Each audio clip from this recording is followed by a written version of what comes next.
With some of the spotty rains that we've had in parts of Oklahoma the last 8 to 10 days, some producers have been lucky enough to get wheat pasture up and going, and will be looking at using wheat pasture as a substitute for the hay crop that they didn't get last summer, or the hay that they couldn't purchase, and perhaps in substitution for some very expensive normal protein supplements.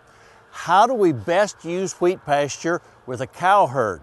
That question is coming up quite often this particular year. Well, there's some research that was done in the 90s at Oklahoma State University on some wheat pasture in southwest Oklahoma that really gives us some ideas as to how we might best utilize some wheat pasture that we might have this year.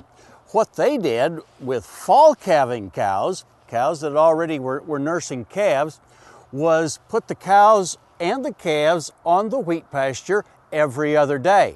And then on the off day, those cows had access to some low quality roughage, such as even wheat straw, in some cases just low quality grass hay. The calves in that particular study were allowed constant access to the wheat pasture through some creep gates. They did that for 3 different years and looked at the performance of the cows and the calves.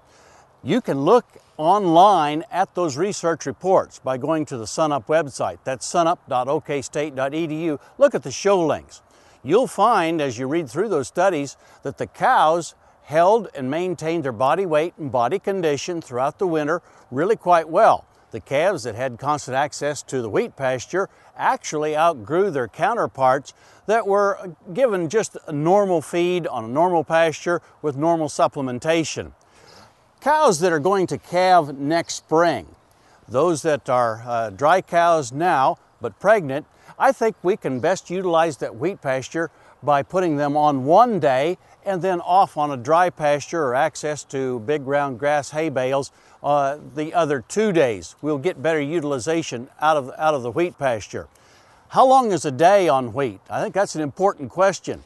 Most producers that have used wheat pasture with cows will tell you that those cows, once they're on the wheat pasture, will eat and consume wheat for only about 3 to 5 hours, and then they'll begin to lay down, trample, and mess up the wheat. So that's a good time to go ahead and move them back off onto the adjoining Bermuda grass or native grass forages so that they don't continue to mess up this very precious commodity in the wheat pasture. By utilizing this concept of moving the cows onto wheat pasture either every other day or every 3rd day, depending upon whether they're lactating cows or not, you can really better utilize that wheat pasture this year and get the cows through the winter a little less expensively than I think we're going to do if we have to purchase a lot of high-priced hay and a lot of high-priced supplement. Hey, we look forward to visiting with you again next week on SunUp's Cow-Calf Corner.